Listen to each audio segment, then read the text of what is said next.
तुम बात कर रहे हो या फिर मैं बात करूं? पापा जी, आप गांव कब जाओगे? जब से आए हो बोझ बन गए हो हम पर। अरे अब तो आपको गांव वापस चले जाना चाहिए ना। बहू, ये तू कैसी बातें कर रही है?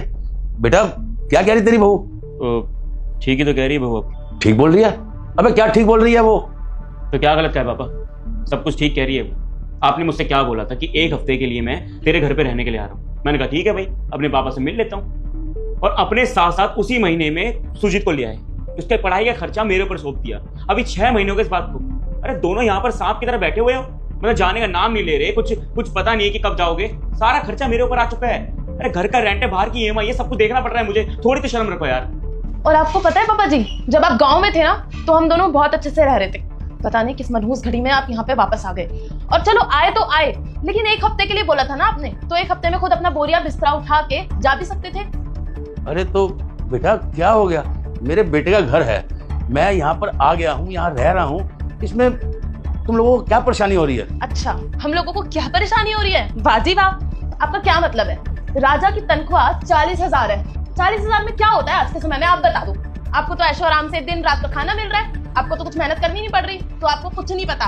और एक बात मैं बता दूं पापा जी आपको, जब से आप लोग इस घर में आए हो ना, मेरे सारे खर्चे बंद हो गए हैं। अरे मैं पहले कितनी किटी पार्टीज में जाती थी, आए दिन मैं पार्टीज करती थी, अपने ऊपर खर्चा करती थी, लेकिन जब से आप और देवर जिस घर में आए हैं ना, मेरा सब कुछ बंद हो गया है। और आप कह रहे हैं कि कोई परेशानी नहीं है?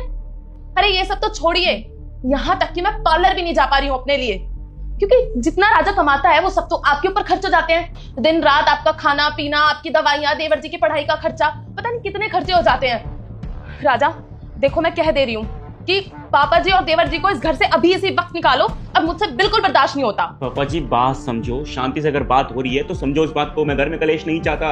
और सही तो कह रही है वो, 40,000 मेरी सैलरी है, सब कुछ मेरे को मैनेज करना पड़ रहा है, खाना पीना रहना सब कुछ। अरे फ्रस्ट्रेट हो चुका हूँ हर चीज से। और बेचारी कितना सर्वाइव करेगी? जब शादी करके लाया था ना तो मैंने से बोला था कि तुम्हें कोई तकलीफ नहीं होने दूंगा मैं। और ये बेचारी अब तकलीफ सह रही है। वो किसकी वजह से? मेरे खुद के बाप की वजह से। और मैं ना आपकी खुशामद करने के लिए नहीं हूँ इस घर में।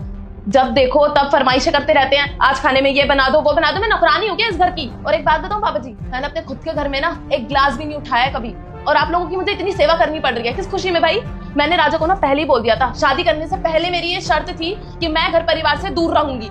और अब आपको 6 महीने होने को जा रहे हैं, मेरी तो कुछ समझ नहीं आता कि आपको खुद शर्म नहीं आ रही यहाँ पे रहते हुए। रुक जा बेटा, मैं संकट मोचन हनुमान हूँ, मैं तेरे सभी संकट दूर कर दूंगा। तू इस वीडियो को लाइक करके चैनल को सब्सक्राइब कर ले और कमेंट में जय श्री राम लिख। बेटा ये तेरे सामने बहू क्या बोल रही है मुझे कि मुझे शर्म आनी चाहिए?